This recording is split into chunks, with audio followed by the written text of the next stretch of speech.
할렐루야. 2021년 8월 9일 월요일 아침 기도회를 시작하겠습니다. 오늘도 하나님의 말씀으로 하루를 시작하시고 말씀으로 인해서 평안과 기쁨이 있는 하루가 되시길 바랍니다.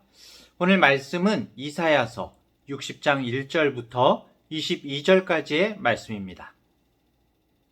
일어나라 빛을 발하라. 이는 네 빛이 이르렀고 여호와의 영광이 네 위에 임하였음이니라. 보라, 어둠이 땅을 덮을 것이며 캄캄함이 만민을 가리려니와 오직 여호와께서 네 위에 임하실 것이며 그의 영광이 네 위에 나타나리니 나라들은 네 빛으로 왕들은 비치는 네 광명으로 나아오리라. 네 눈을 들어 사방을 보라. 무리가 다 모여 네게로 오느니라. 네 아들들은 먼 곳에서 오겠고 네 딸들은 안기어 올 것이라. 그때 네가 보고 기쁜 빛을 내며 네 마음이 놀라고 또 화창하리니 이는 바다의 부가 네게로 돌아오며 이방 나라들의 재물이 네게로 옴이라. 허다한 낙타 미디안과 에바의 어린 낙타가 네 가운데 가득할 것이며 스바 사람들은 다 금과 유향을 가지고 와서 여호와의 찬송을 전파할 것이며 게달의 양머리는 다 네게로 모일 것이요 느바요새 순양은 네게 공급되고 내 제단에 올라 기꺼이 받음이 되리니 내가 내 영광의 집을 영화롭게 하리라. 저 구름같이 비둘기들이 그 보금자리로 날아가는 것 같이 날아오는 자들이 누구냐? 곧 섬들이 나를 앙망하고 다시스의 배들이 먼저 이르되 먼 곳에서 네 자손과 그들의 은금을 아울러 싣고 와서 네 하나님 여호와의 이름에 드리려 하며 이스라엘의 거룩한 이에게 드리려 하는 자들이라. 이는 내가 너를 영화롭게 하였음이라. 내가 노하여 너를 쳤으나 이제는 나의 은혜로 너를 불쌍히 여겼은즉 이방인들이 네 성벽을 쌓을 것이요 그들의 왕들이 너를 섬길 것이며 네 성문이 항상 열려 주야로 닫히지 아니하리니 이는 사람들이 네게로 이방 나라들의 재물을 가져오며 그들의 왕들을 포로로 이끌어옵니다. 너를 섬기지 아니하는 백성과 나라는 파멸하리니 그 백성들은 반드시 진멸되리라. 레바논의 영광 곧 잣나무와 소나무와 황양목이 함께 네게 이르러 내 거룩한 곳을 아름답게 할 것이며 내가 나의 발둘 곳을 영화롭게 할 것이라. 너를 괴롭히던 자의 자손이 몸을 굽혀 네게 나오며 너를 멸시하던 모든 자가 네 발 아래에 엎드려 너를 일컬어 여호와의 성읍이라 이스라엘의 거룩한 이의 시온이라 하리라. 전에는 네가 버림을 당하며 미움을 당하였으므로 네게로 가는 자가 없었으나 이제는 내가 너를 영원한 아름다움과 대대의 기쁨이 되게 하리니 네가 이방 나라들의 젖을 빨며 뭇 왕의 젖을 빨고 나 여호와는 네 구원자 네 구속자 야곱의 전능자인 줄 알리라. 내가 금을 가지고 놋을 대신하며 은을 가지고 철을 대신하며 놋으로 나무를 대신하며 철로 돌을 대신하며 화평을 세워 관원으로 삼으며 공의를 세워 감독으로 삼으리니 다시는 강포한 일이 내 땅에 들리지 않을 것이요 황폐와 파멸이 내 국경 안에 다시 없을 것이며 내가 내 성벽을 구원이라 내 성문을 찬송이라 부를 것이라. 다시는 낮에 해가 내 빛이 되지 아니하며 달도 내게 빛을 비추지 않을 것이요 오직 여호와가 내게 영원한 빛이 되며 내 하나님이 내 영광이 되리니 다시는 네 해가 지지 아니하며 네 달이 물러가지 아니할 것은 여호와가 네 영원한 빛이 되고 네 슬픔의 날이 끝날 것임이라. 네 백성이 다 의롭게 되어 영원히 땅을 차지하리니 그들은 내가 심은 가지요 내가 손으로 만든 것으로서 나의 영광을 나타낼 것인즉 그 작은 자가 천명을 이루겠고 그 약한 자가 강국을 이룰 것이라. 때가 되면 나 여호와가 속히 이루리라.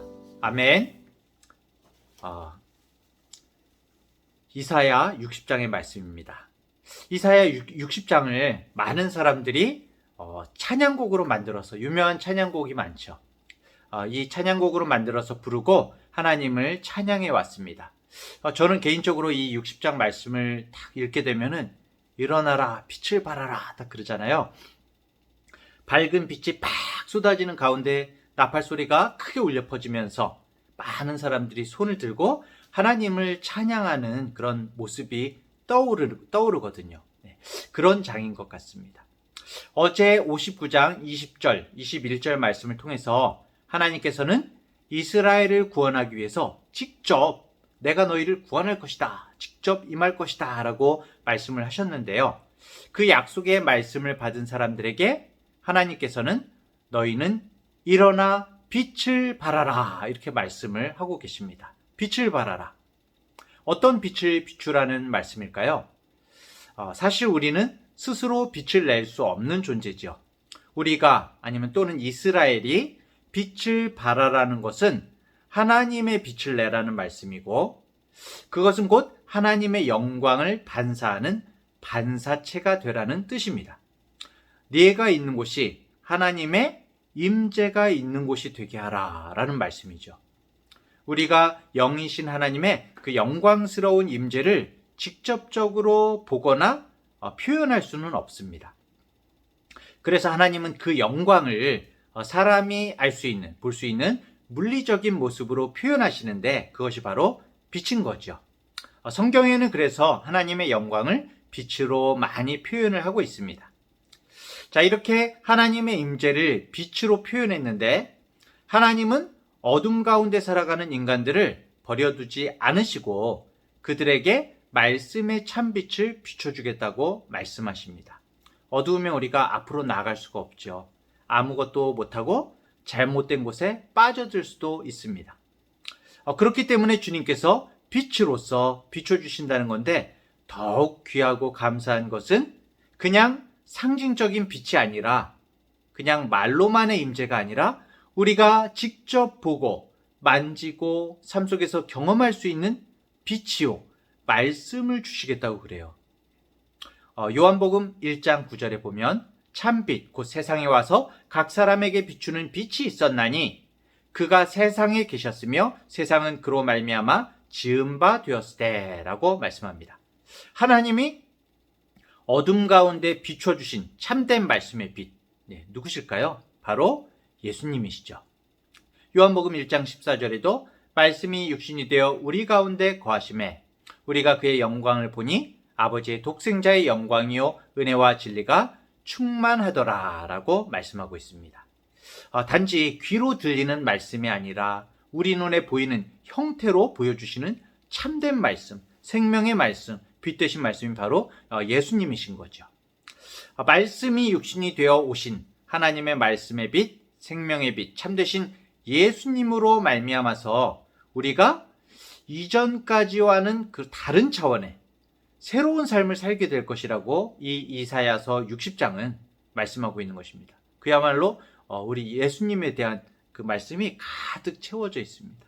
예수님으로 인해서 따라오게 될 그리스도인의 삶, 영적인 이스라엘의 삶이 가득 차 있는 것이죠. 2절에 보면 보라, 어둠이 땅을 덮을 것이며 캄캄함이 만민을 가리려니와 오직 여호와께서 내 위에 임하실 것이며 그의 영광이 내 위에 나타나리니 나라들은 내 빛으로 왕들은 비치는 내 광명으로 나아오리라. 하나님의 임재 앞으로 나아오리라. 영적인 이스라엘인 우리에게 빛을 발하는 존재로 살라는 하나님의 말씀은 그동안 우리가 좀 잊고 있었던 부르심을 상기시키는 그런 말씀입니다. 하나님은 아브라함을 부르시고 어떻게 약속하셨죠? 땅의 모든 족속이 너로 말미암아 복을 얻을 것이라 라고 말씀하셨죠. 또 출애굽한 이스라엘에게는 너희가 모든 열국의 제사장 나라가 되리라 라고 그렇게 비전을 주신 바가 있습니다. 수가 많고 강성해서가 아니라 작고 보잘것없어도 제사장 나라로서 모든 민족과 열방을 하나님께로 인도하는 그런 역할을 옛적 이스라엘에게, 구약의 이스라엘에게 맡기셨었죠. 결국 이 부르심이 어디로 이어집니까?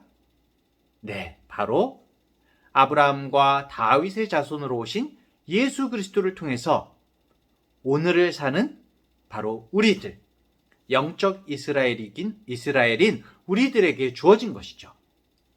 이 말씀을 읽는 우리들이 정말 일어나라, 빛을 발하라, 주님으로부터 받은 이 진리의 빛으로 어두움을 물리치고 우리 주변을 환하게 밝혀야 하는 것입니다. 자, 그렇다면 어떻게 빛을 비춥니까? 그 방법이 무엇일까요?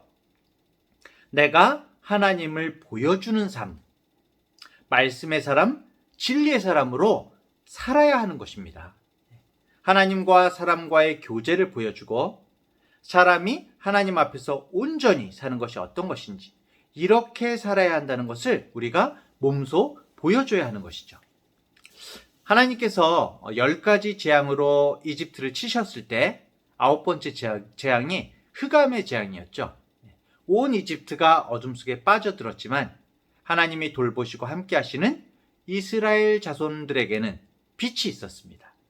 이렇게 오늘 우리가 살아가는 세상도 어둡지만 하나님께서 우리를 굽어 살피시고 돌보시고 우리 위에 환한 빛을 비추신다는 것을 우리는 확신하고 믿어야 하는 것이죠.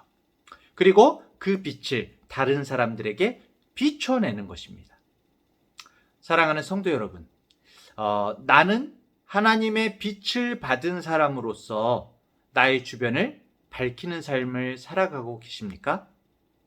마땅히 내가 받은 구원의 빛이 나를 통해서 비춰져야 하는 곳이 있다면 그곳이 어디일까요? 이런 부분들을 우리가 한번 묵상하고 생각해 봐야 할 것입니다. 하나님 앞에서 나는 정말 빛을 비추는 삶을 살고 있을까? 그곳이 어디든지 정말 하나님의 영광, 하나님의 진리의 빛이 나를 통해서, 우리를 통해서 밝게 빛나야 할 것입니다. 자, 오늘 말씀에 보면 이스라엘이 이렇게 일어나 빛을 비출 때 여러 이방에 흩어졌던 자손들이 각기 그 나라의 재물을 가지고 예루살렘으로 돌아온다고 나옵니다. 9절에 보면 곧 섬들이 나를 앙망하고 다시스의 배들이 먼저 이르되 먼 곳에서 네 자손과 그들의 은금을 아울러 싣고 와서 네 하나님 여호와의 이름에 드리려 하며 이스라엘의 거룩한 이에게 드리려 하는 자들이라. 이는 내가 너를 영화롭게 하였음이라. 이렇게 말씀하고 있죠.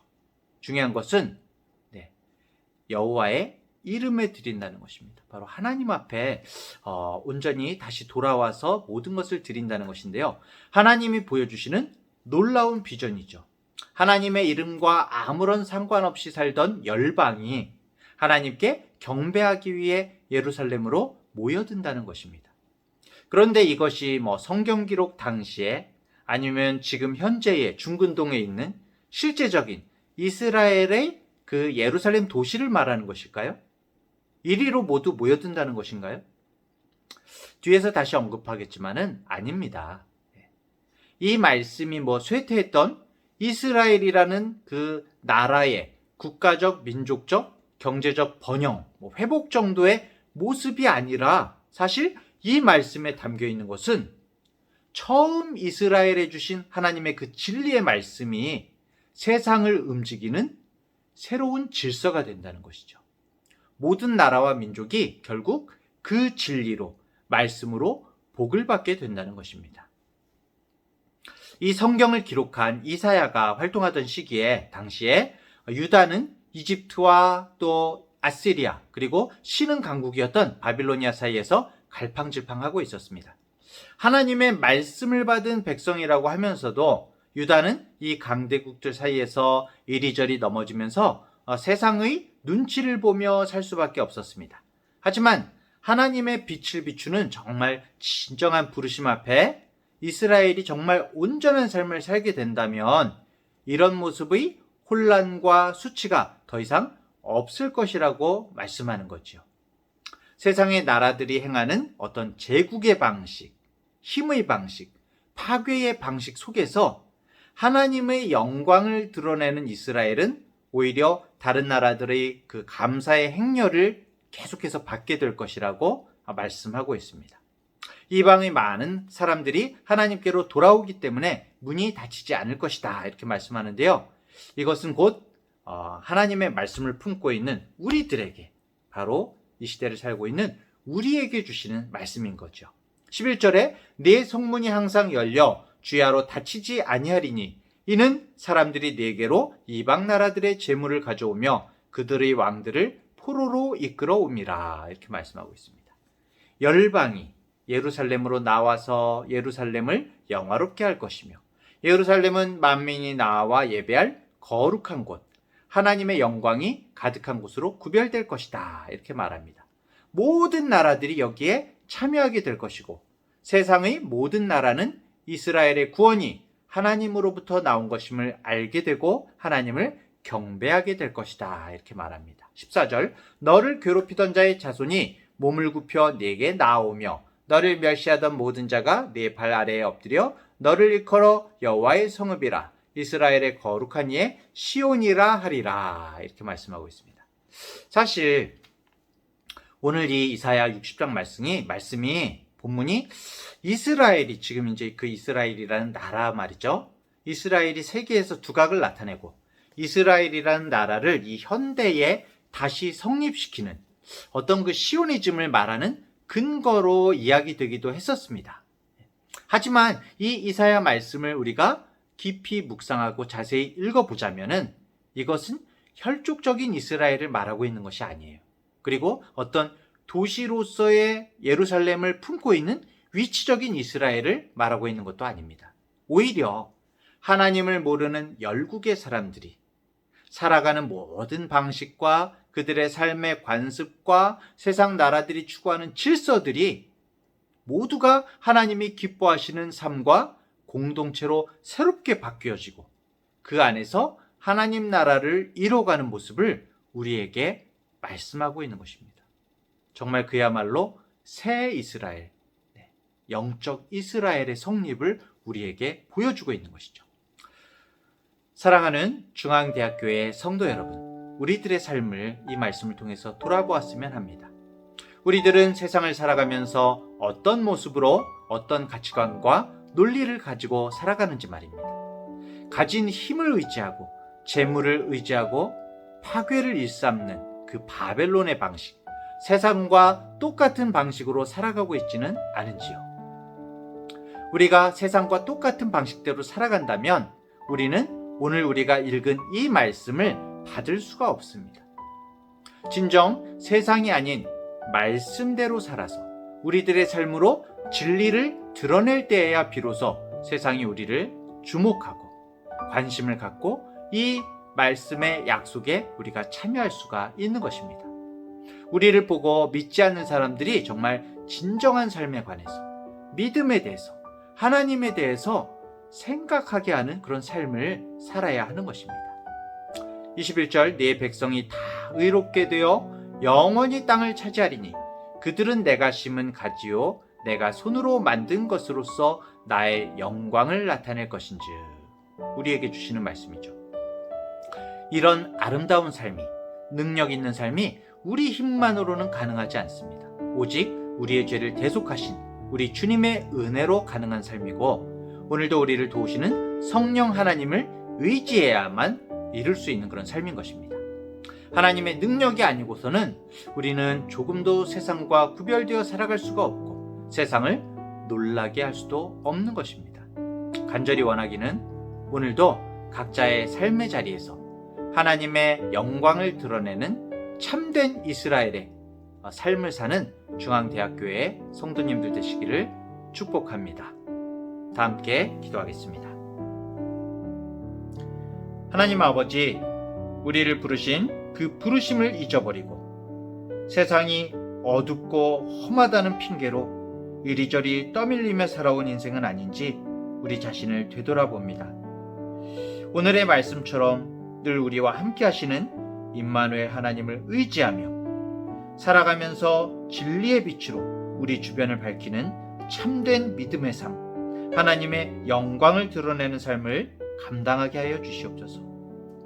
주님의 고난당하심과 십자가 지심과 부활하심이 바로 이 때문임을 기억하고 감사한 마음으로 나에게 주어진 사명의 길을 잘 걸어갈 수 있도록 주님 붙들어 주시옵소서.